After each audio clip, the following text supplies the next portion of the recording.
Pues muy buenas tardes, bienvenidas y bienvenidos a un nuevo día en los que estamos ofreciendo estos webinars de la FEBATET, la Federación Valenciana de Aulas de la Tercera Edad de la Comunidad Valenciana. Os damos las gracias por hacernos compañía y hoy iniciamos un nuevo módulo dentro de estos talleres webinars, un nuevo módulo dedicado a las personas mayores y a los medios de comunicación, impartido por Miguel Ángel Romero, Miquel. Sí.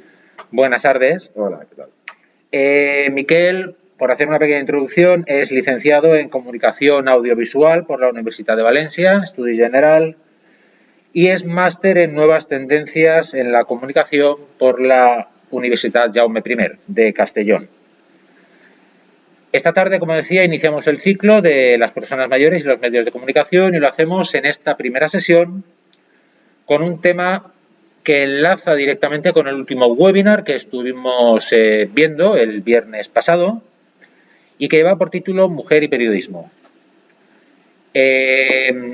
Recordad que al finalizar la sesión dedicaremos unos minutos a responder a aquellas cuestiones, comentarios y preguntas que nos podéis hacer. Los canales son los habituales, el chat de la emisión en directo a través de YouTube y la dirección de correo electrónico webinarsfebatet@gmail.com, que enseguida os escribimos y os dejamos en el chat. Pues, como decía, muchas gracias, Miquel, por acompañarnos esta tarde. Y cuando quieras, te dejo con la sesión y buena suerte, que se suele decir. Pues con tu permiso, Juan. Claro. Giro la cámara. Nada, en principio agradecer a FEBATET que haya contado conmigo para estas jornadas, que es siempre interesante. Bueno, pues intentar difundir un poquito de conocimiento como siempre aquí durante este tiempo y poder compartirlo con vosotras y con vosotros, ¿no? Nada, si me permitís también, voy a hacer un saludo especial para mis chicas y mis chicos, mis alumnos, que bueno, con una excedencia hace un poquito que no nos vemos, más de 2 meses que no nos vemos, y nos echamos de menos, por lo menos yo he hecho de menos tanto las sesiones con ellas y con ellos, como a ellas y a ellos, que la verdad que son lo mejorcito, la materia humana que tenemos aquí es lo mejorcito que tenemos en cuanto a recursos físicos o personales. Y luego, por supuesto, buenas tardes a todos los que no tengo el placer de conoceros. Estaré encantado, como ha dicho Juan, de intentar ayudaros si hacéis alguna pregunta o algo por el estilo. Y luego al final de la sesión, pues intentaré contestarlas. Como ha dicho Juan, vamos a hablar de mujer y de periodismo. Yo creo que es interesante la reivindicación constante de la mujer, porque sabéis que ha sido muy borrada en general en todos los ámbitos. En todos. Si tenéis hijos, si tenéis nietos en edad escolar, solo tenéis que ir a los manuales y veréis cómo es difícil encontrar mujeres en manuales de lengua o mujeres en manuales de matemática o de cualquier otra cosa. En general están muy borradas, ¿no? Incluso con detalles muy tontos, ¿no? No sé, en los manuales, los libros de texto del cole, si os acordáis, cuando hemos ido al cole, los típicos ejemplos, ¿no? Para explicarnos qué es un complemento directo, qué es una oración simple o qué es un circunstancial de tiempo, el ejercicio siempre era Juan se compra un coche. Nunca era Amparo, nunca era Pilar, nunca era Luisa. Es decir, hasta de los ejemplos borraban a la mitad de la parte de la población y es una cosa pues que tenemos que subsanarlo. Es un error que no tenemos la culpa las generaciones actuales, pero sí tenemos la responsabilidad de intentar subsanarlo, ¿no? No podemos dejar fuera a más del 50, como mínimo el 50, ¿no? Pero a más del 50 de la población no podemos dejar fuera. Así que mi idea hoy es haceros un fresco, ¿vale? Perdón por el oxímoron, perdón por la contradicción, porque hoy el día es durísimo, por lo menos en Valencia ciudad, en el resto del país y en el resto del estado no lo sé, pero aquí sabéis que en Valencia estamos a unos 37, 38 grados en estos momentos, con lo cual el día es durito, pero en fin, intento traeros un fresco de la participación de la mujer en el periodismo a nivel internacional, no solo a nivel valenciano, no solo a nivel español ni europeo. Intento abriros un poco esto. Seguro que encontraréis alguna mujer a faltar. Yo he traído 13, 14 mujeres Creo que encontraréis alguna faltar seguro y es lo interesante. De hecho, os propongo ese juego. Como al final de la presentación está mi email, los que sois alumnas y alumnos ya lo tenéis controlado. Me podéis escribir siempre que queráis, por supuesto. Y si os ocurre, oye, que pues he nombrado a esta mujer que es súper interesante, seguro. Porque ya os digo que voy a hacer un fresco por diferentes mujeres a través del tiempo, ¿vale? Y de las nacionalidades y demás. Pero, como os digo, seguro que diréis, che, pues creo que no he hablado de esta mujer, no he hablado de esta otra. No os preocupéis, estaré encantado de recibir vuestros emails y así nos da pie a que entre todas y todos colectivamente podamos hacer otra sesión de mujeres y periodismo, enmendando esta y añadiendo todas aquellas que hay. Ya os digo que hay afortunadamente cada vez más mujeres con presencia en medios de comunicación, incluso en sitios importantes dentro de los medios, no solo periodistas, porque al final los medios muchas veces, como sabéis, se hacen desde despachos en plantas altas, ¿vale? Más que en redacciones, ¿no? Los contenidos me refería. Así que si os parece, arrancamos ya con este fresco de mujeres. Me vengo aquí, ¿no? Vale. Espero que estéis viendo vosotros la presentación. Supongo que sí. Yo tengo un poquito de retardo, pero ahora enseguida confirmaré que vamos, que estáis vosotros ya viendo la proyección. Perdona, Juan, podemos hacerlo grande del todo, ¿verdad? Para mí, bueno, a mí me da igual, ¿eh? Vale. Vale. Bueno, pues me confirma, Juan, que ya lo estáis viendo todas y todos sin problemas, ¿vale? Como os digo, al final de la sesión pondré mi email. Los que sois alumnas o alumnos míos lo tenéis, pero lo refrescaré, ¿vale? Y si no, bueno, pues lo podéis pedir en las aulas sin ningún problema. Sabéis que intento responder antes de 24 horas en general, con lo cual, nada, encantado de recibir vuestros emails. Y como digo, empezamos ya con esta sesión que, como digo, es internacional e iremos de un sitio a otro, ¿vale? Y iremos viendo diferentes mujeres, como digo. Empezamos con la primera de ellas, Dorothy Lawrence, que además de ser una de las primeras periodistas, también se podría decir que es una de las primeras mujeres soldado de los ejércitos modernos, porque también podríamos ir al pasado y hablar de Juana de Arco o cosas por el estilo. Efectivamente, sabéis que mujeres en guerra han habido más de lo que la historia nos cuenta, siempre. Es cierto también que en la mayoría de ocasiones se las dejaba en retaguardia para hacer labores que se había decidido, no sabemos por quién, bueno, sí sabemos por quién, ¿no? Pero quiero decir, se había decidido que no valían para la primera línea y se les dejaba cuidando a otras personas o cocinando o manteniendo a las tropas, pero no en primera línea. Aunque fuera una discriminación, a lo mejor en este caso valió la pena, ¿no? Porque salvaron la vida muchas más mujeres que de otra manera la podrían haber perdido. Vamos con esta mujer interesante, con Dorothy Lawrence. Ella es británica, nace a finales del 19, 1896, y muere en 1964.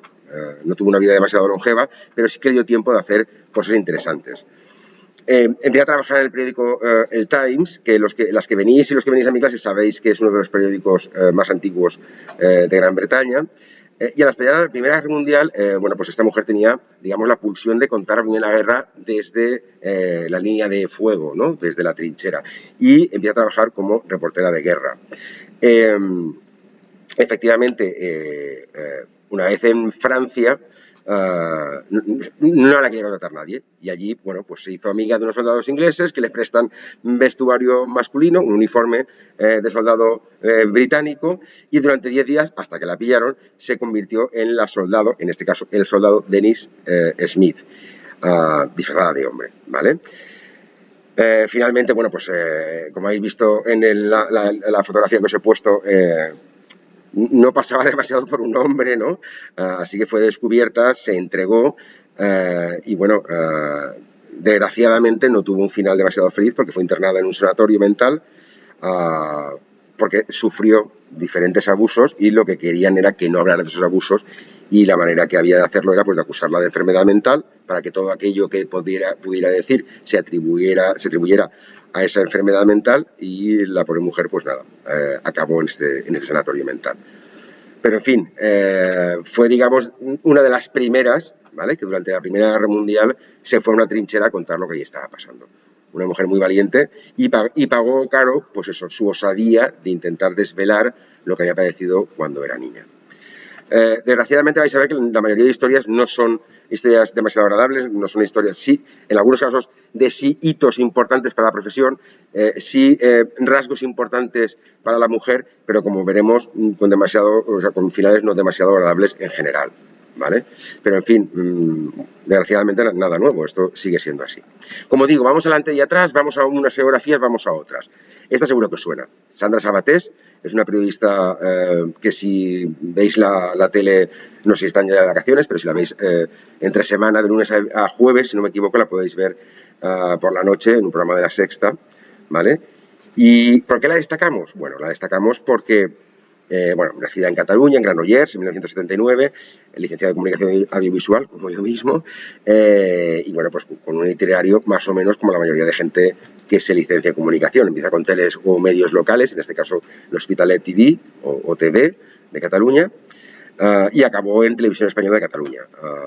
Y nada, desde 2012 la tenemos en el intermedio, y de ella quiero destacar la lucha que está teniendo diariamente, ¿vale?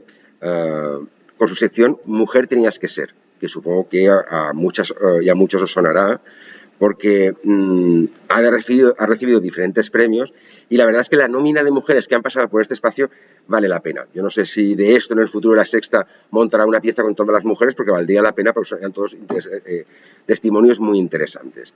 Además, Sandra Sabatés en 2018 publicó su primer libro, Pelea como una chica, donde, pues eso, hablaba de 31 mujeres que han dado lucha, ¿no? Han luchado por estar y poder desarrollar su vida igual que un hombre.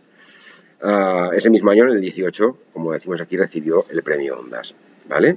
Ya habéis visto, estamos hablando del principio del siglo, hubo una mujer británica, y ahora nos hemos venido pues a principios del siglo, pero del siglo XXI, ¿vale? Con una periodista catalana y relativamente joven, de unos 40 años, de 79. Seguimos.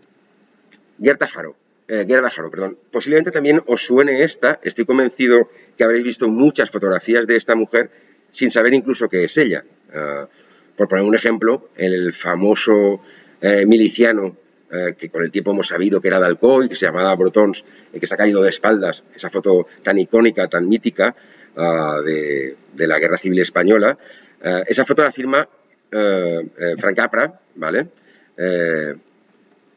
Que es pareja de esta mujer, de Gerda Haro, ¿vale? Robert Capa, perdón. Me he ido con el director cinematográfico. Frank Capra, el director del cine, Robert Capa, el ilustre fotógrafo. Bueno, es una historia también curiosa, ¿no? Porque tenemos muchas fotografías que están atribuidas a Robert Capa cuando Robert Capa no existe como tal, no es nadie, ¿vale? Sino un seudónimo que se inventan estos dos fotoperiodistas. Y hablo del fotoperiodismo porque también es una parte del periodismo imprescindible. Sabéis que las fotos son muy icónicas y podríamos hablar casi de foto o de imagen de conflictos armados, ¿no? Que la representarían perfectamente. No sé, se me ocurre la niña con la piel quemada, desnuda, corriendo de Vietnam. Seguro que esa foto la tendréis enseguida todas y todos en la cabeza. Se me ocurre el cormorán lleno de chapapote en la primera guerra del Golfo, cuando invade Kuwait, Irak, y luego invade Estados Unidos, Kuwait y parte de Irak, etcétera, ¿vale? Es decir, el poder de la imagen, lo hemos comentado muchas veces en clase, es indiscutible, ¿no? Bueno, pues muchas fotos muy potentes firmadas por Robert Capa, no sabemos realmente quién la hizo. Si Endre Friedman, ¿vale?, que es la pareja de Haro, o las hizo ella misma, ¿vale? No lo sabemos. Hay algunas que sí que les identificaban ellos de alguna manera, pero en general no podemos saberlo. Bueno, esta mujer nace a principios del siglo, 1910, y murió en la Guerra Civil Española del 37, desgraciadamente atropellada por un tanque. O sea que no tuvo una muerte demasiado agradable, vivió muy poquito, 27 años, ¿vale? Bueno, pues era de origen judeo-polaco y además estaba implicada en movimientos obreros, vamos, que las tenía casi todas las fichas, ¿no? Judeo-polaca en un país invadida por los nazis, de izquierdas, implicada en movimientos obreros, como decimos, y además mujer, quiero decir. La pobre lo tenía todo, era el pack completo, ¿no? Le faltaba tal vez ser lesbiana, ¿no?, para acabarlo de arreglar. Y no era el caso, como digo, porque era pareja de este otro fotógrafo, Endre Friedman. Bueno, como decimos, en 1933 marcha a París a la llegada de los nazis, ¿vale? Tened en cuenta que en la Europa, si recordáis, en la Europa de principios de siglo, París era una capital mundial. era muy potente. Todos los movimientos culturales, intelectuales, artísticos, tenían, digamos, la sede en París. Si recordamos los grandes escritores españoles, todos pasan por París. Los Machado, Antonio Manuel, Juan Ramón, todos van a París porque allí estaba, digamos, cociéndose todo, ¿no? La mayoría de vanguardias artísticas tenían su centro vital en París y todo el mundo quería pasar por París. Bueno, como decimos, en París conoce a este joven fotógrafo húngaro y se convierten en pareja, ¿de acuerdo? El que hemos dicho, Endre Friedman. Juntos crean el personaje ficticio, como decía antes, Robert Capa, ¿de acuerdo? Un supuesto turista rico estadounidense y que, claro, que el nombre es absolutamente estadounidense y que les permitía vender y distribuir mejor el material que ellos iban haciendo durante la Guerra Civil Española, ¿de acuerdo? Entonces, como digo, ella era consciente de que tenía problemas para, como mujer, poder vender su trabajo, y él también era de origen judío, él también tenía problemas para vender su trabajo, y se inventan este personaje ficticio, este Robert Capa, y bueno, pues eso, a través de ese nombre consiguieron canalizar su trabajo. Hay, por cierto, una peli, si queréis me la pedís luego, La Maleta Mexicana, si no recuerdo se llama, si no recuerdo mal, si queréis me la pedís, porque habla un poquito de esto, porque recientemente se ha descubierto una maleta llena de negativos y de positivos con fotografías de Robert Capa, que ha ayudado un poquito a identificar el trabajo, porque como os digo, firmaban los dos como Robert Capa y hoy en día es muy difícil saber. Incluso la famosa fotografía que hablábamos antes del miliciano caído, no podemos asegurar que es de Endre Friedman o de Gerta Haro. Sí podemos decir que es de Robert Capa, porque es quien la firma. Y seguro que uno de los dos disparó, pero no podemos saber más, ¿no? Bueno, pues como decimos, ambos de izquierdas, ambos judíos, ambos con un compromiso por la libertad, al igual que mucho intelectual europeo y estadounidense, que viene a la Guerra Civil Española a defender la República. Sabéis que hay un golpe de Estado encabezado por Franco, Mola y otros fascistas, y cuando tiran hacia adelante con ese golpe militar, bueno, pues hay gente que se moviliza. Sabéis que, no sé, vinieron columnas estadounidenses a luchar, ¿no? La famosa columna Lincoln y alguna más, ¿no? Sabéis que vinieron a luchar, y no solo estadounidenses, vinieron también italianos, vinieron alemanes, vinieron británicos, vinieron franceses, mientras sus gobiernos vergonzosamente le daban la espalda al gobierno democrático de la República, como sabéis. Pero, en fin, se vino mucha gente aquí o bien a luchar por la República o bien a contar lo que estaba pasando. Y es lo que pasó con Robert Capa, con esta pareja, ¿no? Que los dos conformaban a Robert Capa. Bueno, finalmente, como decimos, aunque él finalmente se quedó con el nombre, porque ella murió tempranamente en el 37, atropellada por un tanque, como hemos dicho al principio, bueno, pues eso, él acaba quedándose con el nombre de Robert Capa, y hoy en día la mayoría de fotografías que hizo esta pareja de la Guerra Civil Española se la atribuimos a él, porque finalmente, como digo, cuando ella muere en el 37, él la sobrevivió unos cuantos años más, sí que siguió haciendo fotografías, y él, por amor y por rendirle honores a su pareja, quiso mantener ese nombre de Robert Capa. En fin, una mujer también muy interesante, que quién sabe lo que tendríamos en su trabajo si no hubiera muerto bajo esa oruga de tanque, ¿no? En fin, una pena. Seguimos avanzando y vamos con Carmen de Burgos, que tal vez os suene alguna o alguno. Esta es una mujer de la que os decía, borrada de la historia literalmente. Entre otras cosas, cuando se nos habla de la generación del 98, se nos nombra a Pío Baroja, se nos nombra a Zorín, se nos nombra a Unamuno, Juan Ramón, pero no se nos nombra a Carmen de Burgos. Bueno, pues esta mujer está considerada absolutamente regeneracionista, absolutamente una mujer, una persona que participó de aquel movimiento del regeneracionismo, ¿no? Que sabéis que se crea a final del siglo XIX con la pérdida de las últimas colonias de España, Puerto Rico, Filipinas, si recordáis, ¿vale? Cuba, etcétera. Y entonces ahí hay un movimiento regeneracionista que dice, ya está bien de hacer el burro, ¿no? Vamos un poco a levantar esto. Esta es conocida como la generación del 98, como os digo, Unamuno, Pío Baroja, etcétera. Y a esta mujer la dejamos fuera, ¿vale? Esta mujer fue escritora y además fue periodista. Y además una vida personal bastante interesante que os reto a que investiguéis también un poco, porque tuvo amoríos con otros escritores más jóvenes que ella. Me acuerdo ahora bueno, lo iremos nombrando, pero en fin, eso es lo que menos nos interesa de su vida, digamos, privada, ¿no? En fin, una mujer que, como la mayoría de la generación del 98, nace en el último cuarto de final del siglo XIX, en Rodalquilar, este pueblo deshecho que hay en Almería. Si alguien lo ha visitado, sabéis que tuvo un terremoto y está deshecho y, bueno, pues suele por ahí ir a verlo turismo. Esta mujer nace aquí, como os digo, es una mujer que desde el principio se forma, y se forma como maestra, ¿vale? Que sería, ¿no?, de todos nosotros, ¿no?, sin esas maestras que en ese tiempo desempeñaron su función y que hoy en día, afortunadamente, lo siguen haciendo, ¿no? Bueno, pues empieza como maestra ahí en Rodalquilar, en Almería, y acaba mudándose a Madrid porque tenía ya esa pulsión, ese gusanillo del periodismo, que sabéis que una vez te pica es difícil, ¿no?, quitárselo de encima. Y además se interesó por los derechos de la mujer. Es decir, en esta mujer, en Carmen de Burgos, ya comienza a unirse la reivindicación feminista y la laboral y la pulsión periodística. Daos cuenta que muchas mujeres, cuando empiezan a trabajar y se dan cuenta que están en en un mundo eminentemente de hombres, es cuando caen en que su vida y ellas mismas tienen una obligación de reivindicar que hay cosas que no están bien, que no están funcionando bien y que a la mujer no se la deja llegar donde no se la deja llegar, ¿vale? Y es, como os digo, una mujer que muy tempranamente lo reivindica. Firmaba con el seudónimo de Columbine y empieza a trabajar en el diario Universal. ¿Recordáis cuando hemos hablado en clase que había muchos periódicos, a diferencia de ahora que hay muchas menos cabeceras? También es cierto que está Internet, pero había muchos periódicos y la mayoría de ellos han cambiado, ya no existen. Se han mantenido algunos pocos como el ABC, pero poco más. La mayoría de cabeceras no han sobrevivido a estos tiempos, ¿vale? Como digo, envié a trabajar en el periódico Universal y luego lo haría también en El Globo, donde firmaba una columna que se llama Notas Femeninas, que a priori podríamos pensar que es así muy neutro, ¿vale? No está marcado por nada más que notas femeninas, e incluso sabéis, los que hemos visto en clase, que había mucha publicación que se llamaba Para Mujeres y en realidad hablaba de moda y de jardinería y de cosas, digamos, muy banales, como si las mujeres no estuvieran a la altura de hablar temas más potentes, ¿vale?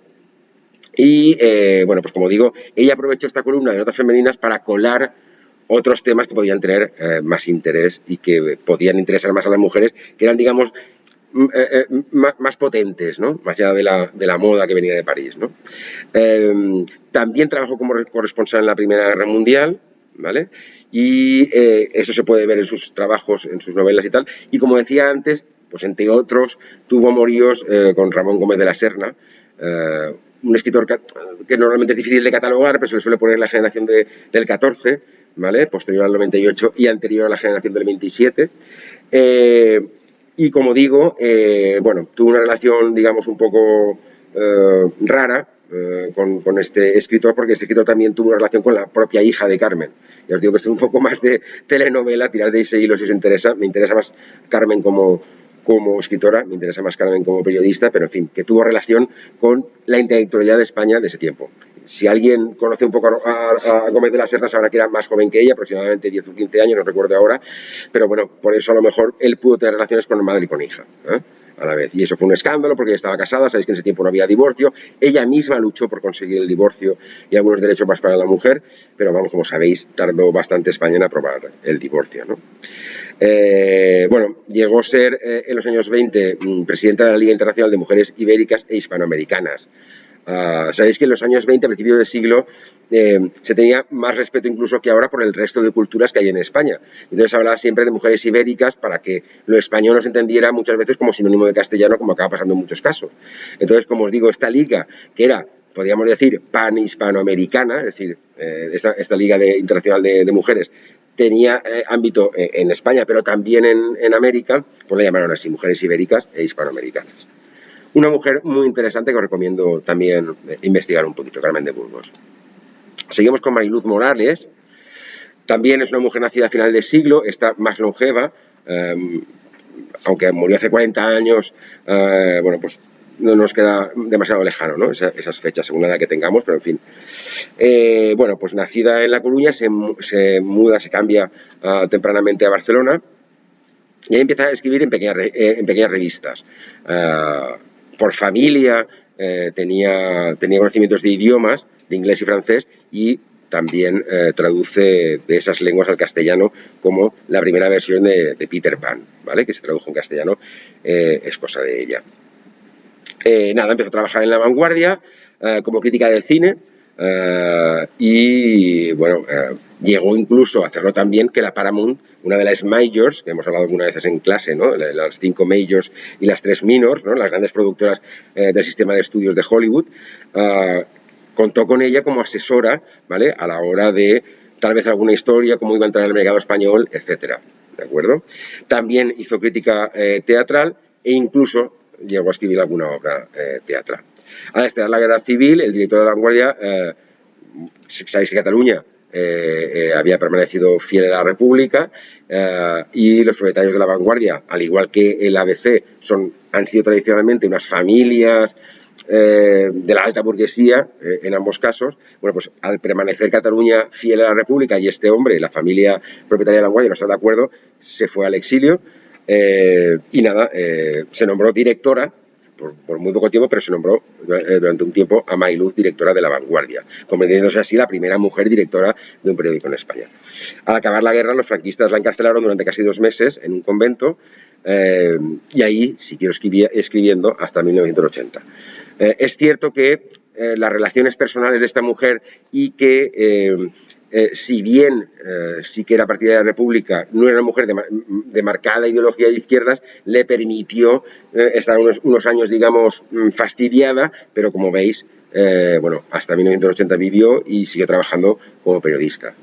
Vivió, pues eso, bastantes años, 89 años, con lo cual no tuvo demasiados problemas, aunque pues una represión como todo el mundo, como sabéis, después del conflicto armado, ¿no?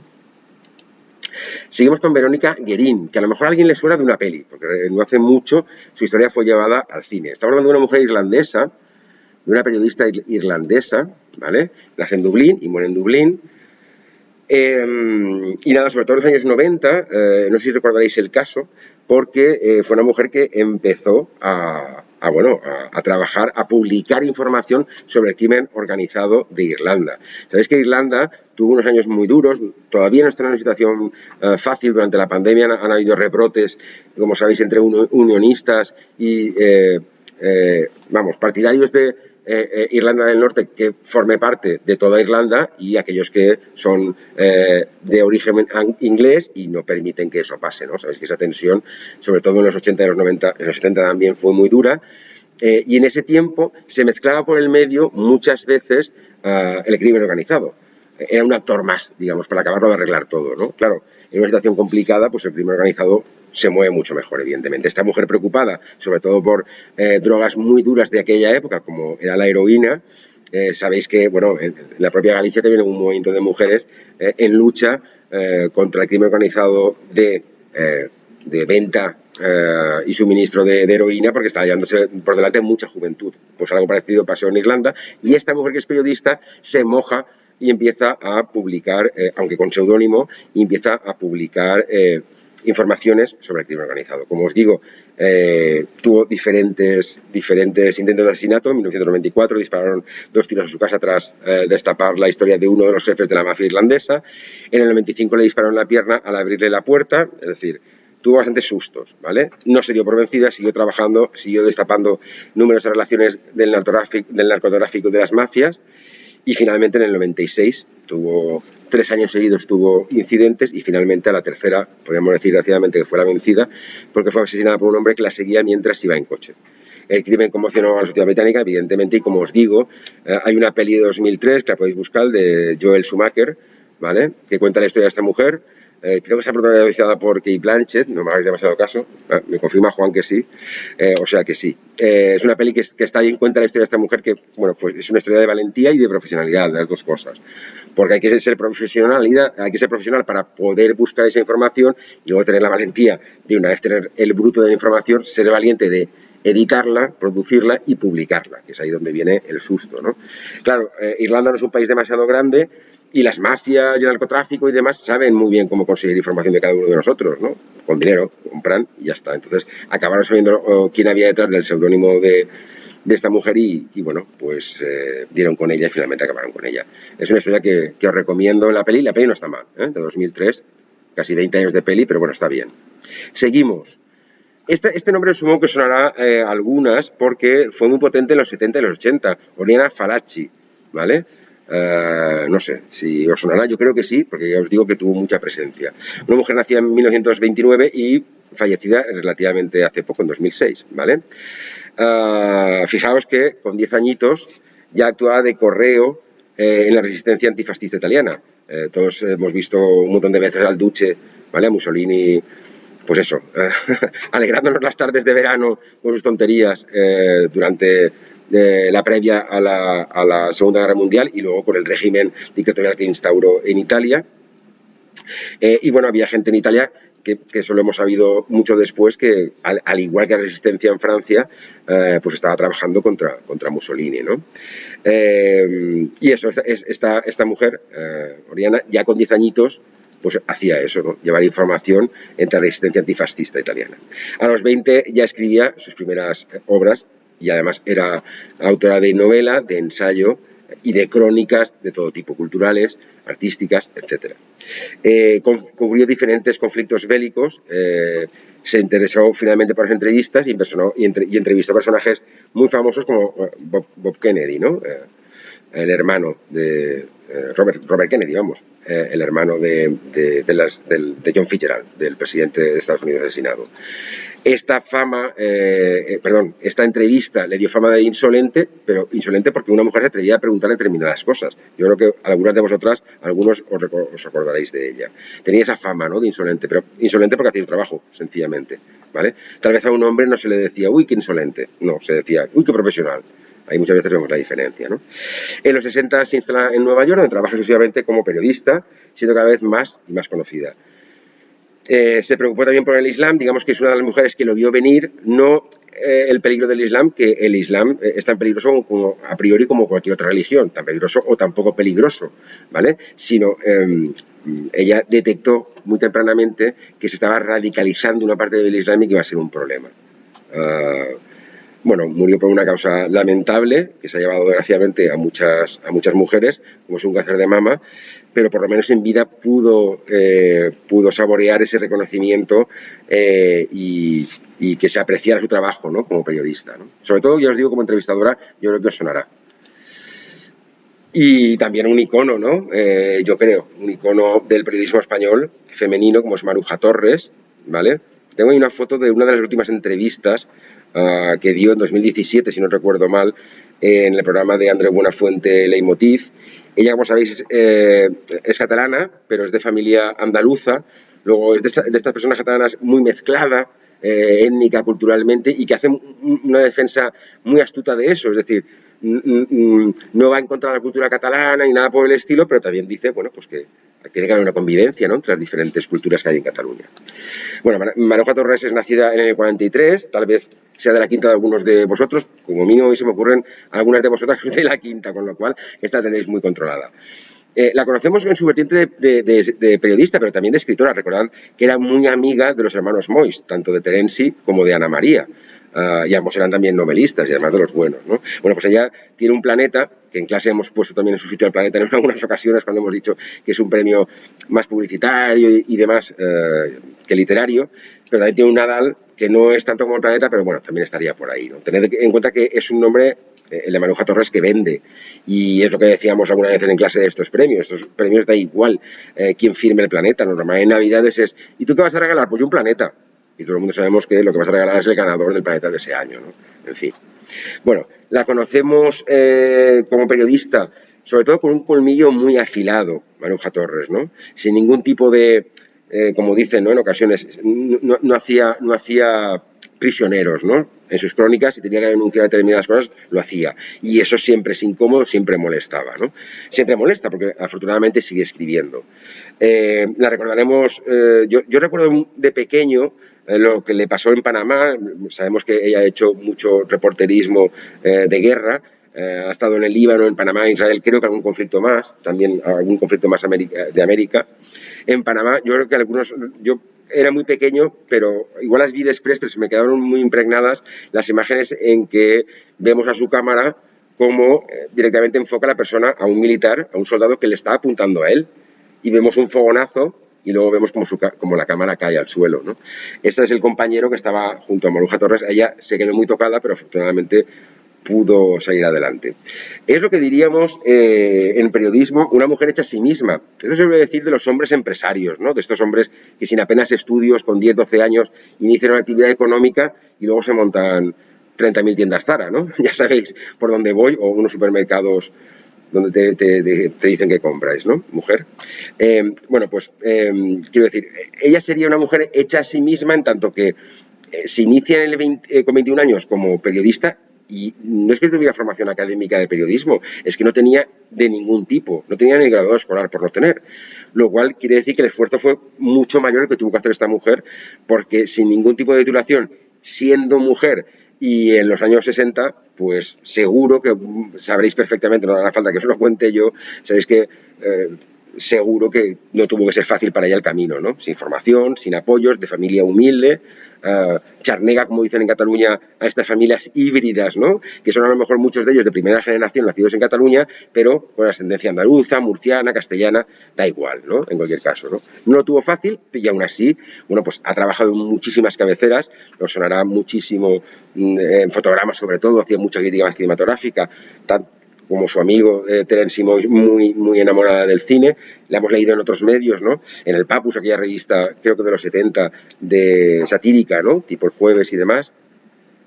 Y lo último que sabíamos era que era columnista del País. Ella misma fue quien dijo que en el País no habían gustado sus últimas opiniones en las últimas columnas y le habían invitado a abandonar la colaboración con el País. Afortunadamente no dejó el periodismo y hoy la podemos seguir leyendo en el diario.es, quien tenga interés en buscarla. En 2006 recibió la medalla de oro de las Bellas Artes y por rematar su biografía te doy una de sus frases, porque sabéis que es una mujer que no tenía pelos en la lengua. Incluso yo creo que le gusta un poco esto de llamar la atención a través de la palabra, ¿no? Y una de sus frases es: hay hijos de puta que lo serán siempre, ¿no?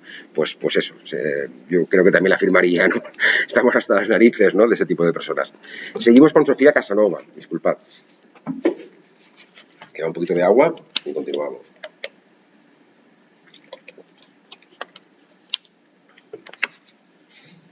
Como veis, tengo bastantes españolas, intento alternar un poquito, porque muchas de ellas, claro, la Sabaté o la Maruja Torres, sí, claro que nos suenan, pero hay otras mujeres, como he visto antes con Carmen de Burgos, que yo creo que es una gran desconocida, y la tenemos ahí de hace 5 minutos, como Sofía Casanova, como tantas otras que iremos viendo ahora, ¿no?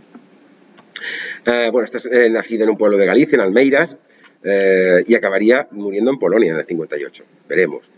Se muda muy joven a Madrid, allí se casa con un profesor polaco y se traslada con él a un pueblo de Polonia.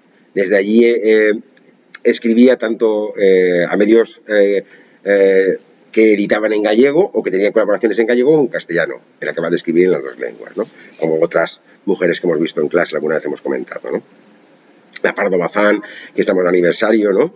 Aunque ya le tenía cierta manía al gallego, o Rosalía de Castro, ¿no? Como sabéis, anterior a la Pardo Bazán, y con quien hemos comentado alguna vez en clase, tuvieron bastante enconamiento, porque Rosalía, como sabéis, escribía en gallego, era de izquierdas, independentista gallega, y bueno, pues la Emilia Pardo Bazán era todo lo contrario, una señora bien, noble, y que decía que, bueno, como muchas veces nos ha pasado con los valencianohablantes, ¿no? Que para hacer cancioncillas o cuentos populares vale, pero que para literatura más seria el gallego o el valenciano no vale, tiene que ser en castellano, ¿no? Bueno, pues a esta mujer le pasó un poco igual, ¿no? Bueno, empezó a trabajar en el ABC, en el periódico ABC, y fue académica de la Real Academia Gallega, ¿vale? En la Primera Guerra Mundial, además de enfermera, fue corresponsal también del ABC. Cubrió la Revolución Rusa, llegando incluso a entrevistar a Trotsky, que esto no fue fácil, como podéis haceros una idea. Desde la aldea polaca donde se encontraba en la Segunda Guerra Mundial, Casanova escribía sobre la ocupación nazi que estaba padeciendo Polonia y sobre el avance del fascismo italiano y el fascismo alemán sobre todo, ¿no? El más peligroso, ¿no? ¿Y cómo quedó esto? Bueno, pues ya sabéis que a partir del 39, una vez triunfa el golpe de Estado de los fascistas, ¿no?, de Franco y la gentuza que tenía alrededor. Bueno, pues a partir de ese momento ya sabéis que cualquier disidencia se cobraba muy cara. Y en este caso, bueno, pues le costó a ella el puesto de trabajo que tenía como columnista en el ABC, porque enviaba crónicas de lo que estaba pasando en Polonia respecto a la invasión nazi. Sabéis que los nazis empezaron a invadir países rápidamente y cuando se dio cuenta los que luego serían los aliados, Gran Bretaña y demás, bueno, pues ya se habían hecho con media Europa, ¿no? En fin, esta mujer pagó cara simplemente hacer su trabajo, contar de manera profesional lo que estaba pasando en Polonia. Vamos con otra fotoperiodista, como Berta Jaro, que hemos hablado antes de ella. Esta es una mujer catalana, Joana Viarnés, que también tal vez os suene, es del 35, un poco mayor que Manuja Torres, pero también se movía en los mismos ambientes catalanes, aquello que se vino a llamar la gauche divine, que traducido era en francés la izquierda divina, se podría traducir, ¿vale? La gauche divine, que era un movimiento cultural que amalgamaba pues, tanto a la prensa como a pintores, como a poetas, como a escritores, es decir, como a músicos, ¿vale? Una cierta intelectualidad de izquierdas catalana que, bueno, muy mezclada, muy heterogénea, como os digo. O sea, había antifranquistas como incluso falangistas se podían mover en esos ambientes. Era el ambiente cultural de Cataluña, de Barcelona sobre todo, ¿no? Bueno, pues esta mujer formaba parte de ahí. Su padre era fotógrafo deportivo y le transmitió, bueno, pues esa pulsión, ¿no? de cómo la fotografía intenta captar la realidad, ¿no? Ese instante preñado de sentido, ¿no? Que alguna vez se dice, ¿no? La fotografía. Empezó a trabajar en el diario Pueblo, haciendo reportajes de moda y cubriendo la calle, que era lo que le interesaba. Y empezó, digamos, a ganar notoriedad cuando empieza a fotografiar digamos, a los mitos del momento, ¿no? A los Beatles, a Dalí, a Clint Eastwood, etc. Seguro que hemos visto muchas imágenes de ella sin que estén firmados, no porque sea mujer, sino porque desgraciadamente muchas veces el fotoperiodista no ve su nombre suficientemente reconocido, ¿vale? Pero seguro que hemos visto fotos de ella sin saber que son de ella, de grandes nombres, ¿no? De la cultura pop en general, quiero decir, de nuestro entorno cultural, ¿no? Y nada, pues una mujer que sabía reflejar muy bien, siempre se ha destacado de ella esa cotidianidad, ¿no? Tenía muy buen pulso para saber capturar esos momentos de vida de cada momento, ¿de acuerdo? Desgraciadamente falleció no hace mucho, en el 18, pero ahí tenemos un trabajo que podemos seguir disfrutando. Seguimos con otra mujer que yo creo que también os sonará mucho, Josefina Carabias, sobre todo las generaciones en las que seáis más mayores o seáis más mayores, aunque murió no hace mucho, en 1980, sobre todo es una mujer de una generación, digamos, anterior, ¿no? Como de mis abuelos, como de los padres de algunas de vosotras, etcétera, ¿no? Nacida en Arenas de San Pedro, un pueblito de Castilla y León, estudié en la Universidad de Madrid, o sea, se va a Madrid, donde estuve en la universidad, estudié Derecho, y en el 28 se instala la residencia de señoritas, dirigida por María de Maeztu. No hablamos lamentablemente de María de Maeztu, aunque es una de las grandes mujeres del siglo XX español, y no lo hacemos porque no se dedicó al periodismo, pero también merecería horas y horas esta mujer. Seguro que todas y todos conocemos lo que es la residencia de estudiantes, ¿no? Por donde pasaron los Dalí, por donde pasaron los Buñuel, los Lorca y muchos más. Alto Aguirre, bueno, podríamos seguir con toda la intelectualidad que en aquel momento, el primer cuarto de siglo del 20, se movió por ahí. Pero como esta era una residencia, se llamaba de estudiantes y era masculina, tuvo su homónima, ¿vale? Su homóloga, perdón, femenina, y se hacía llamar residencia de señoritas. En el caso lo hemos comentado alguna vez, que afortunadamente en la calle de la Paz, si vais alguna vez, veréis que hay un monolito dedicado a ellas, a residencia de señoritas, porque cuando está en peligro Madrid por el avance de las tropas fascistas de Franco, sabéis que el gobierno de la República se viene a Valencia y detrás del gobierno de la República se vienen muchas instituciones, entre ellas la residencia de señoritas, que aunque tenga ese nombre y podamos pensar que, bueno, pues que era, pues eso, para señoritas que les enseñaran corte y confección y cómo freír un huevo, en realidad era, ya os digo, con el mismo valor cultural, la misma pulsión que tenía la residencia de estudiantes donde estaban los Lorca, Buñuel y compañía. Y estaba dirigida por una mujer, como os digo, muy interesante, como es María de Maeztu.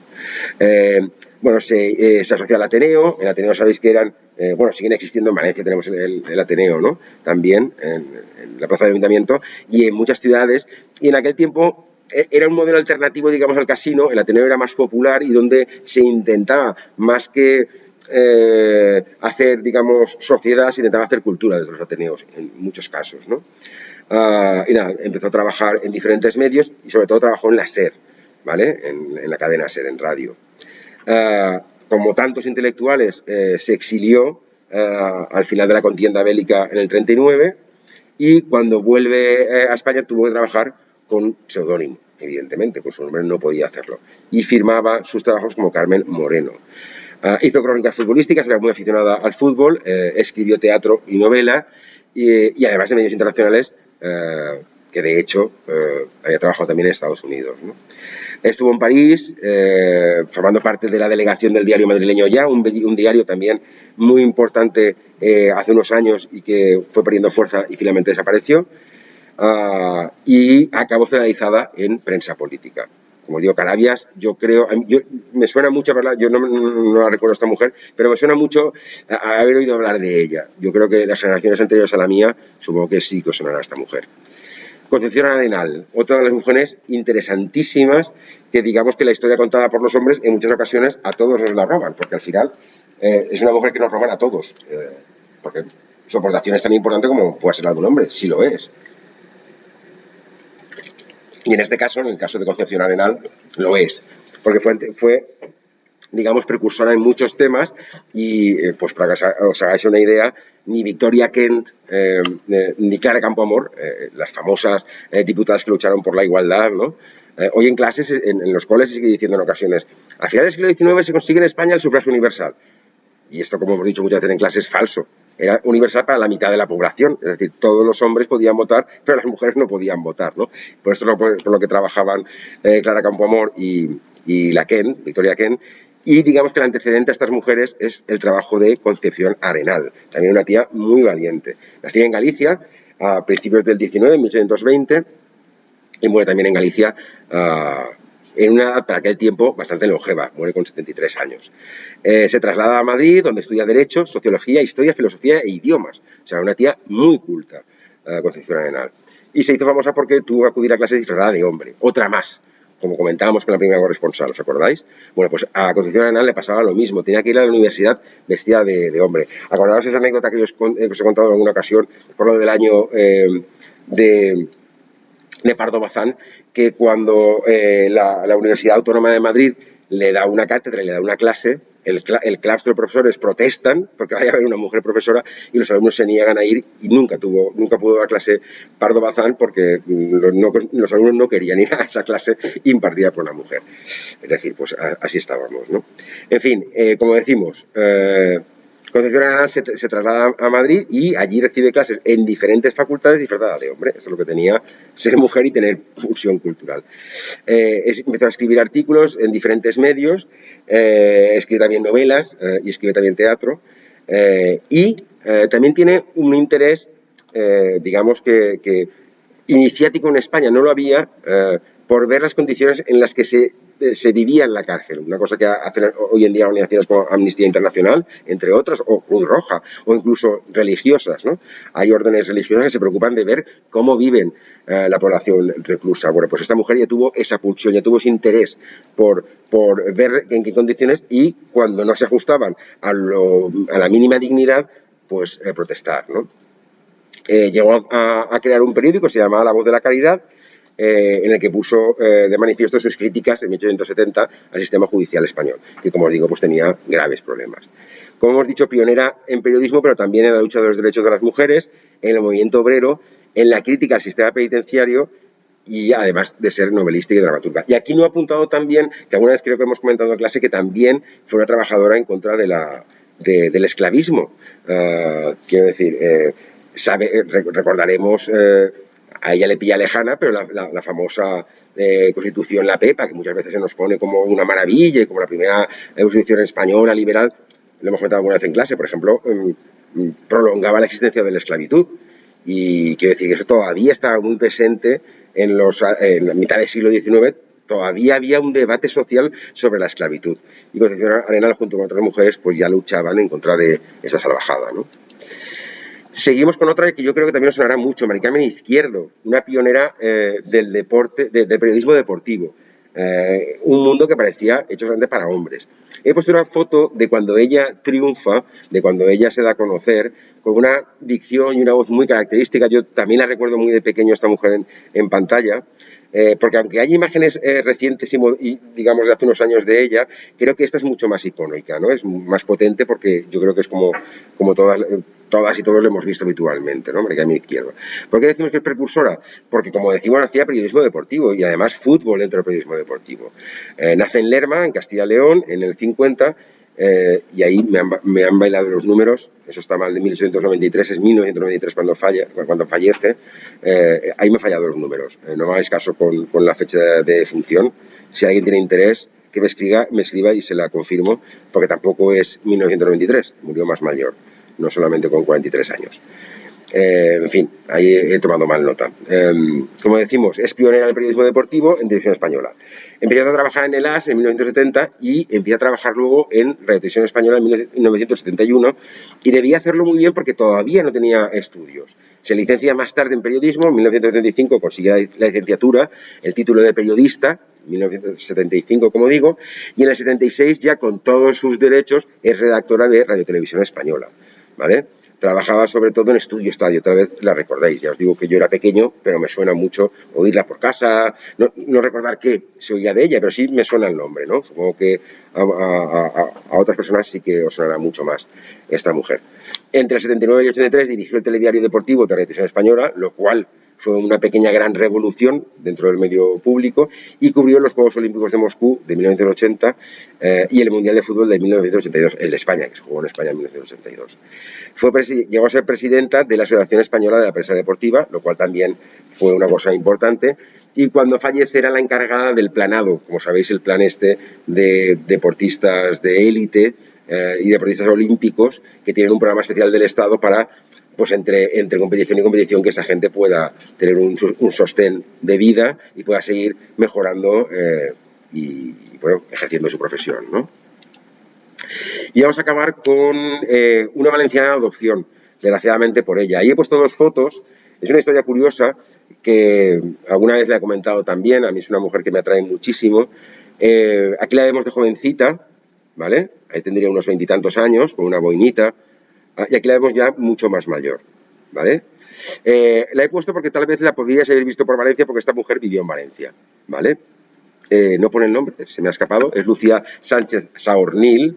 Lucía Sánchez Saornil, ahora si acaso Juan nos escribe en el chat, Lucía Sánchez Saornil, y tenemos una foto de, esa foto es mía, la hice yo recientemente en el cementerio de Valencia porque ella falleció el 2 de junio, y bueno, pues afortunadamente su tumba el 2 de junio siempre suele tener flores, siempre hay gente que le escribe poesías, porque esta mujer era periodista, era poeta, y bueno, pues por esa pulsión que tenía feminista, como os digo, en muchas ocasiones su tumba el 2 de junio suele tener un reconocimiento. Hay una frase muy bonita grabada en su tumba, es una frase de su mujer de América, que se vino con ella a nos contar su historia a Valencia, y dice en la lápida: pero es verdad, espera que no lo leo bien, ahora sí, es verdad que la esperanza ha muerto, Lucía. Le pregunta a la mujer, ¿no? Y ahí tenemos América Barroso, que es su mujer, ella es lesbiana, Lucía Sánchez Saornil, y bueno, su historia básicamente es una historia también triste, es una poeta nacida en Madrid en 1895 y muere, como digo, en Valencia de cáncer de pecho, si no recuerdo mal, en 1970. No hace demasiado tiempo, y por eso os he puesto la foto de ella, por si alguien recuerda haberla visto, porque si la conocía no la conocía con ese nombre. Ella tuvo que cambiar su nombre porque ella, después de la Guerra Civil, vive en Madrid sin identidad propia, es decir, escondida. Estaba perseguida por el franquismo, vive sin identidad propia, pero es reconocida por las calles de Madrid, y ella tiene que, digamos, esconderse y huir de Madrid junto con su esposa. Bueno, no se pudieron casar, desgraciadamente, pero en fin, a todos los efectos eran pareja. Se vino a vivir a Valencia, y aquí en Valencia pasó sus últimos años de incógnito absolutamente. Por eso digo que a lo mejor alguien la ha visto y la conocía con otro nombre, no con el de Lucía, ¿vale? Era poeta ultraísta, amiga de la mayoría de miembros de la generación del 27, y por lo que decían los críticos, una muy buena poeta.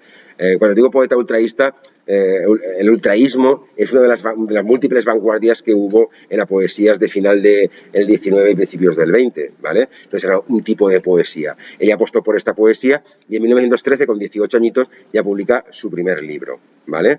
Como hemos dicho, era periodista, una mujer muy humanista, feminista y anarquista. Y esta además sí que estaban todas las características, mujer y lesbiana. Quiero decir, la pobre tenía todos los números para no tener una vida demasiado fácil. Se involucra en 1920 en narcosindicalismo, en la trabajadora de Telefónica, y eso le cuesta el traslado laboral forzoso a Valencia. O sea, cuando ella viene, después de la Guerra Civil Española, viene a vivir a Valencia, ya conocía la ciudad. Por algo, supongo que vino aquí, tendría tal vez una pequeña red de amistades, una pequeña red que le permitiría vivir de incógnito en Valencia. Como digo, recordad que muchas de vosotras y muchos de vosotros tal vez no os acordáis de aquello, pero y otros tal vez sí. En las primeras décadas después de la Guerra Civil Española, quien no tenía cartilla de racionamiento, pues lo pasaba mal, porque sabéis que muchos alimentos, el azúcar, etcétera, se distribuían a través de esa cartilla de racionamiento. Quien no la tuviera, pues tenía serios problemas. Bueno, pues ni Lucía ni América la tenían, y entonces tenían que conseguir de otras maneras, y sabéis muchas que funcionaba aquello del extraperlo y demás, tenían que conseguir bienes de primera necesidad, porque al vivir de incógnito no tenían la documentación necesaria para conseguir, como cualquier otro ciudadano o ciudadano, conseguir estos alimentos. Bueno, como digo, en 1920 Telefónica la traslada a Valencia porque se involucra en las luchas sindicales dentro de la compañía de Telefónica.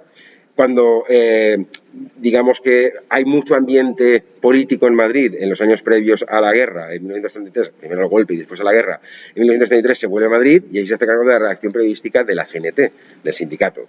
En aquel momento todavía no escindido, como sabéis hoy en día, escindido en dos sindicatos. En aquel momento la Confederación Nacional de Trabajadores, un sindicato marcadamente anarquista, ¿vale?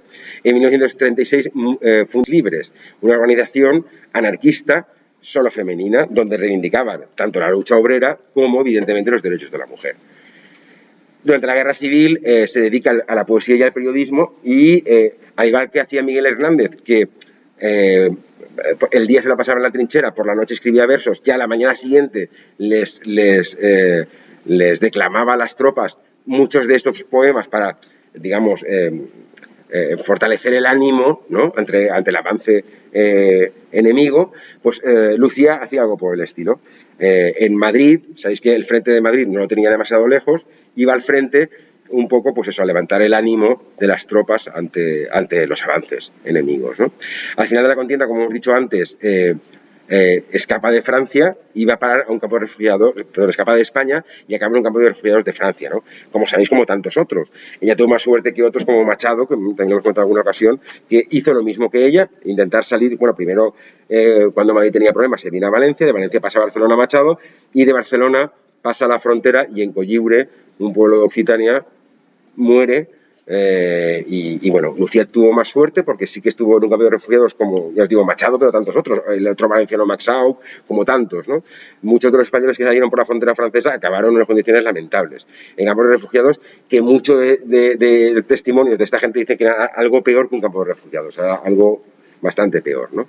En 1942 vuelve junto a su mujer, como decíamos antes, América Barroso, a la clandestinidad de Madrid, pero como os digo, unos años después, en el 54 es reconocida y vuelve a Valencia a escondidas y afortunadamente volvió a escribir poesía, aunque nunca volvió a publicar y no tengamos claro hoy en día que fue de sus últimos trabajos. Y con esta mujer acabamos, con Lucía, que sabéis que yo tengo un especial cariño a esta mujer que bueno, pues pasó sus últimos años en Valencia escondida, como hemos dicho, y no sé si alguna tendría la oportunidad de conocerla. Ojalá sí, porque tenía pinta de ser una mujer bastante interesante. Como hemos dicho al principio, estoy convencido que me diréis, bueno, pues no sé, faltan a Rosa y faltan no sé quién. Claro, afortunadamente cada vez tenemos más mujeres en el periodismo, sí. Menos mujeres de lo que nos gustaría, y menos mujeres que deciden en periodismo. Muchas que trabajan, pero pocas que deciden, ¿vale? Digamos que ese es el techo de cristal que habría dentro del periodismo, ¿no? Que las mujeres cada vez decidieran más. Y en fin, como os he dicho al principio, ahora tendré vuestras preguntas y si queréis ampliar alguna de estas mujeres, si queréis decir, oye, pues no has hablado de esta, Kelo, y si me gustaría saber más de ella, por supuesto que tenéis aquí mi correo, como sabéis, keloromero@aulas-edad.org, y estaré encantado de leeros como siempre y comentar con vosotras aquello que os parezca bien. Así que nada, ahora os voy leyendo y os voy contestando. Sí, y lo ponemos, espera, en modo... No, Déjatela así, sí. No, déjalo así, sí, en el correo. Bueno. Ah, no, me decía por... Ah, bueno, no, nos ven igual. ¿Sí? Sí. Vale, vale. Quiero decir que te robo un poco de protagonismo. No. Pues muchas gracias, Kelo, por esta gran charla, interesante charla.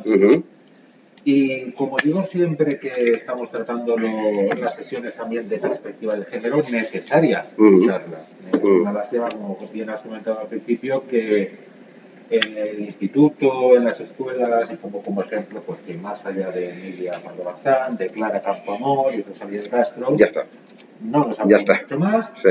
Y claro, desconozco que si en la facultad de comunicación, periodismo, etcétera, esto también ocurre en el sentido que nos centramos en las dos o tres más puntuales y tenemos ahí es generalizado un gran mundo de personajes interesantes, desconocidos. Es generalizado y me atrevería a probarlo contigo, sí, Juan. Claro, ¿Quién inventa el wifi? Bueno, ahí no pillamos a Juan, pero sí, pero porque es informático, pero estoy convencido que salimos a la calle, hacemos la pregunta y nadie diría que una actriz de cine reputadísima es la inventora del wifi hace un montón de años. ¿Te imaginas? De hecho, fíjate que en el vídeo que realizamos sobre el 8 de mayo, mujer, el 8 de mayo, de marzo, perdón. Sí, perdón. No sé tampoco qué he dicho. Sí. Precisamente fue el personaje que tú elegiste. Sí, lo recuerdo ahora. Cualquiera de ellos. Sí. Cualquiera de ellos. Sí. Bueno, no quiero robarte protagonismo, no. De películas acerca de Heidi, pero nos centramos en tu charla, que ha sido muy interesante y, como digo, muy necesaria. Estamos esperando vuestras preguntas a través del chat o a través del correo electrónico. Tenéis la dirección que ya os hemos colocado. Quiero hacer algunas observaciones acerca de todas estas recomendaciones que nos ha hecho Kelo. De hecho, una de ellas, en cuanto al libro de Sandra Sabater, como una chica, nos ha venido muy bien porque ha enlazado perfectamente con la última sesión que tuvimos de perspectiva de género, en esa lucha por la igualdad, no recuerdo el título exactamente, que nos explicó también Merche, y precisamente nos recomendó en la bibliografía alguno de estos libros y en concreto estaba incluida la de Sandra Sabater, esta pelea como una chica, si no me equivoco. Exacto, la de la lucha por la igualdad que tuvimos en la última sesión con Merche. Confirmar que la película de Verónica Guerin es protagonizada por Joel Schumacher, exacto, dirigida por Joel Schumacher. Y dirigida, exacto. ¿Qué he dicho? Protagonizada. No, ya le gustaría, ¿no? Por Cate Blanchett, exacto. Y en efecto, el documental de La maleta mexicana, dirigida por Trisha Steve, lo he apuntado aquí, no es que tenga yo una memoria. Esa película de unos 10, 12 años. Sí, de 2011 tengo aquí apuntada, sobre una simple búsqueda en Wikipedia también nos va a informar muchísimo acerca de esto, pero cuenta la historia de un portafolio con más de 4.500 negativos extraviados que corresponden a fotografías tomadas por Robert Capa y David Seymour durante la Guerra Civil Española. Si no recuerdo mal, este documental creo que se emitió hace relativamente poco por APUN. Y por Televisión Española también. Televisión Española lo tiene, y esto lo dice en la carta. Entonces, en la carta de Televisión Española y en la web de APUN y en TV3 también lo emitieron en su momento. Seguramente lo encontraréis con facilidad. Es más, me atrevería a decir que una simple búsqueda en YouTube puede que nos dé información. Agradecer también a Pilar Paje, que nos ha confirmado efectivamente que Mari Carmen Izquierdo murió en el 2019. Entonces, Pilar, gracias, porque las fechas... no hay problema. Es la primera mujer que murió viajando en el tiempo, ¿no? Exacto. Nacida el 22 de febrero de 1950 y fallecida el 30 de julio de 2019. Estamos hablando de Mari Carmen Izquierdo. Pilar Paje es quien nos ha confirmado esta y por muchos años, como todas las personas que nos estáis siguiendo. Y en cuanto a anotaciones, pues bueno, yo hago una primera reflexión, ya lo he comentado antes, acerca de que en las facultades, en los colegios, se limitan siempre a las 2 o 3 personas. Sí que rompo el hielo en el sentido de decir, echamos a alguien a faltar. Bueno, yo tuve la oportunidad hace 4 años de ver una exposición en Barcelona sobre Montserrat Roig y propongo, como periodista, y además tiene una muy buena novela donde refleja con crudeza la vida de los catalanes en los campos de concentración nazi. Independientemente de que sean catalanes, tienes ahí todo un mundo en el que, por desgracia, ocurrió y luchamos todos porque no vuelva a ocurrir. Yo lo dejo ahí, Montserrat Roig, y si en un futuro quieres hablarnos de ella, pues perfecto. La conocía, me la apunto, pero es lo que estamos comentando Juan y yo. Yo creo que se ha dado el aperitivo y espero haberos suscitado las ganas de conocer más, ¿no? Porque de verdad que hay muchas más mujeres y muchas veces, de verdad, se las ningunea. Y a la hora de hablar de lo grande del periodismo nos salen, no sé, Luis del Olmo, Hermida, y dejamos de lado a personas, me da igual el género, que antes de ellos ya estaban ahí picando piedra, ¿no?, en el periodismo, y que sin ellas nos explicaría muchas cosas de las de hoy en día, y que posiblemente gracias a ellas tengamos también camino abierto para que otras chicas, nuestras hijas, nuestras nietas, nuestras sobrinas, puedan abrirse camino también en profesiones como esta, ¿no? Efectivamente. Pues venga, estamos esperando a que nos hagan algún tipo de pregunta por el chat o a través del correo electrónico. Mientras, pues lanzo yo una pregunta también al aire. Sí. Más que una pregunta, tu opinión. ¿Crees que esta situación en la que se trata de silenciar todos estos papeles tan relevantes de las mujeres en cualquiera de los ámbitos, estamos hablando de periodismo, puede ser de ciencia, incluso de política, estamos hablando incluso de manera despectiva, y quiero recordar, por ejemplo, un poco el papel de las sufragistas, claro. Hablando de todo esto, como su papel en política pues fue obviamente bastante criticado. ¿Hasta cuándo crees que puede durar esto, viendo un poco la tendencia actual? Es difícil de calibrar, porque a la vez vemos mujeres cada vez más libres. Yo cada vez veo chicas más jóvenes con las cosas más claras, pero aún así vemos sectores sociales muy refractarios a cualquier tipo de avance, a cualquier tipo, y bueno, y lo vemos con sentencias judiciales, ¿no?, que a todos nos llevan las manos a la cabeza, ¿no?, llevamos toda la mano a la cabeza, ¿no? Entonces, creo o sea, a mí me parece alucinante que todavía no seamos toda la sociedad conscientes de que estamos dejando con ello fuera el 50% de la sociedad. Es decir, nos parece abominable el apartheid de Sudáfrica, donde a una parte de la sociedad de Sudáfrica, si recordáis, sobre todo en los 70, los 80, ¿no?, aquellas movidas que había en Sudáfrica, ¿no?, se dejaba a una parte de la sociedad fuera y nos parecía horroroso, y no nos parezca igual que pase lo mismo con las mujeres hoy en día, en sociedades avanzadísimas como las de Europa. Sigue pasando. Entonces, ¿hasta cuándo? Pues Juan, es difícil de calibrar, pero yo creo que necesitamos el esfuerzo de todos y de todas. Y dejarnos de tonterías y entender, lo seguimos viendo en redes. Yo el otro día lo veía, ¿no? Un comentario, no sé si era en Twitter o en Facebook, decía alguien, que estamos tranquilos del feminismo, queremos la igualdad. Y dices, es que el feminismo lo que quiere es la igualdad. Es que no lo hemos entendido. O sea, yo todavía no he escuchado a ninguna feminista, ninguna ni ningún feminista, yo me lo considero, como sabéis, feminista, no hemos encontrado ningún discurso que hable de hacer una situación como la que tenemos en este momento, pero cambiando hombres por mujeres. Nadie pide eso, pide igual trato, ¿vale? Y eso, como os digo, en los nimios ejemplos de los libros de lengua ya vemos esa descompensación. Juan compra un coche, no hay pilares que hagan cosas. Y como mucho, como se dice en lengua, de sujeto paciente. Juan regala flores a María, tócate las narices, María no es activa. Entonces, quiero decir, tenemos que, con el esfuerzo de todas y de todos, esto cambiarlo.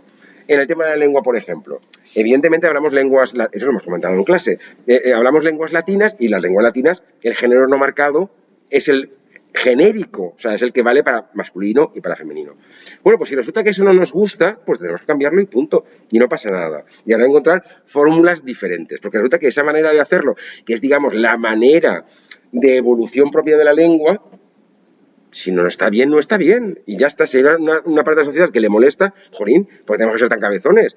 Y eso pasa, lo hemos comentado en clase. En los 70 se decía me voy a una manifa. Y en los 90 se dice me voy a una mani. Nadie dice hoy en día manifa. ¿Por qué? Porque la lengua es cuestión de modas. Y es cuestión de moda. Entonces, si decimos, oye, si cada vez que decimos los niños en el colegio, parece que no tengamos en cuenta a las niñas y tengamos que buscar una palabra nueva, busquémosla, no es tan difícil. Al principio será complicado. Las fórmulas mixtas yo creo que no son útiles, la de los niños y las niñas, yo creo que eso es muy complicado y lleva además a extremos a veces casi que provoca hilaridad, la repetición, ¿vale?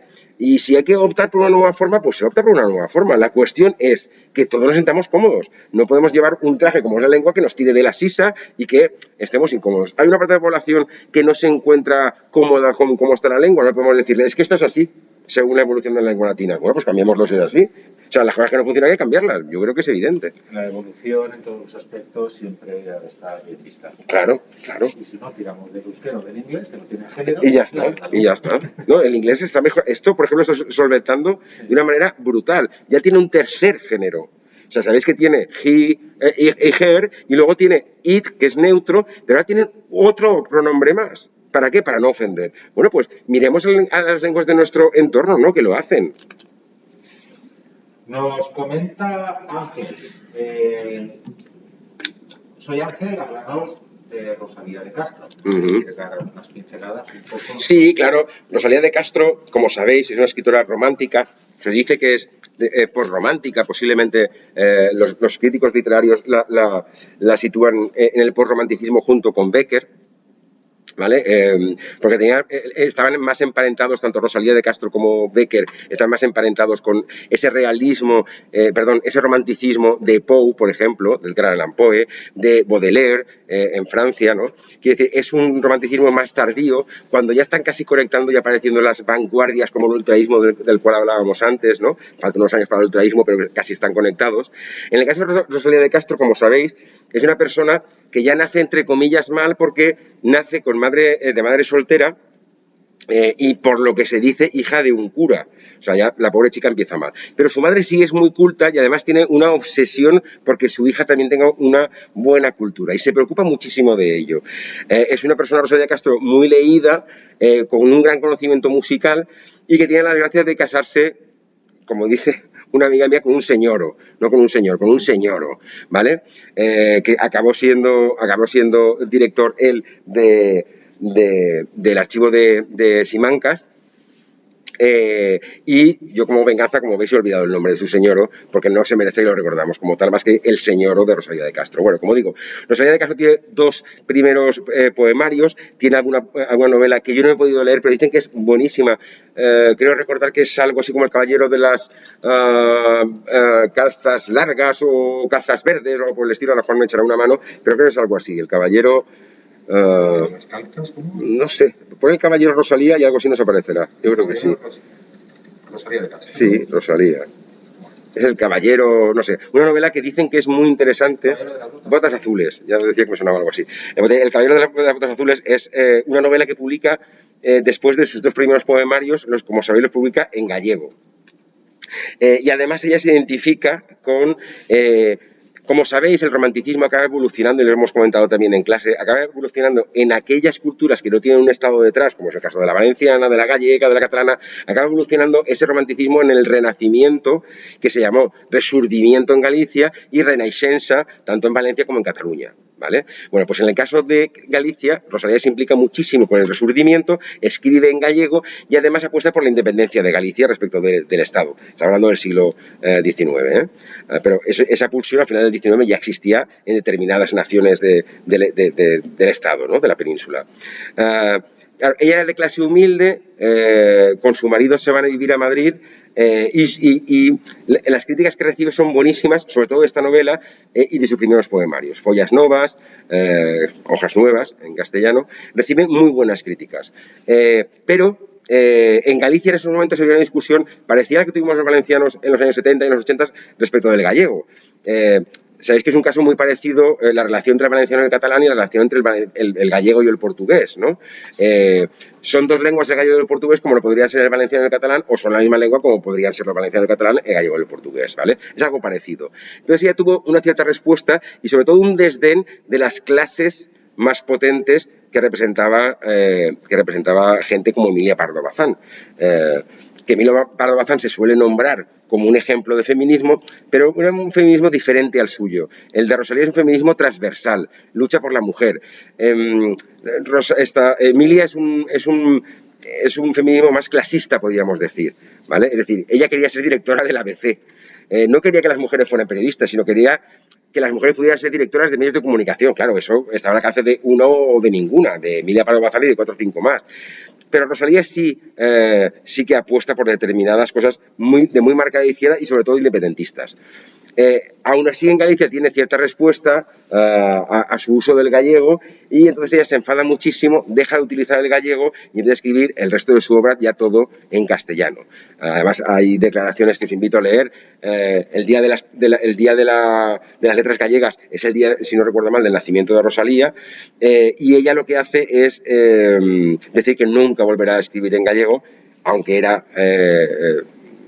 hablaba en gallego con su familia, con sus hijos les hablaba en gallego, pero no vuelve a escribir en gallego, escribe en castellano y también, como os digo, con muy buenas críticas. Rosalía, tengamos en cuenta que es reivindicada después, una vez llegan las vanguardias, por la generación del 27, Rosalía y Bécquer son los grandes reivindicados del romanticismo, más allá incluso que los Espronceda, que los,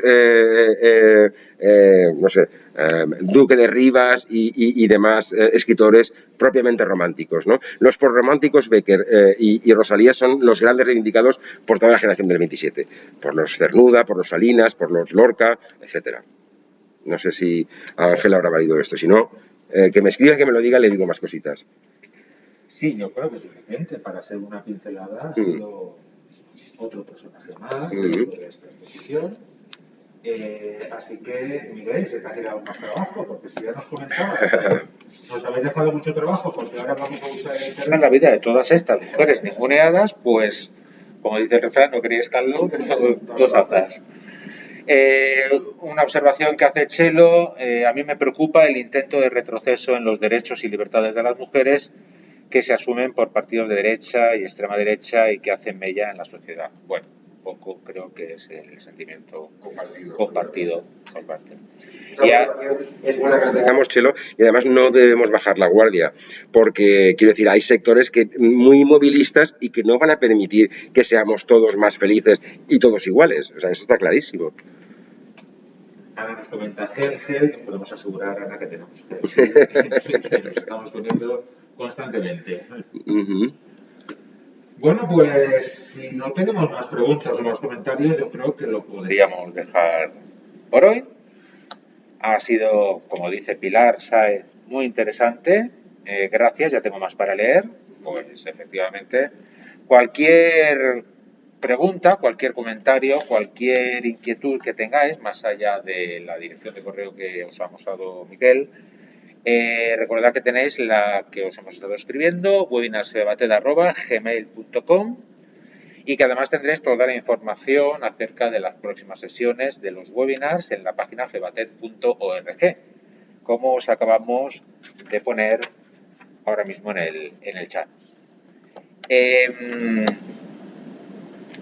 Hoy tenemos algún tipo de más de pregunta, pero ya está la gente despidiéndose, dándonos las gracias. Gracias a vosotras por asistir. Gracias por todas las personas que estéis participando.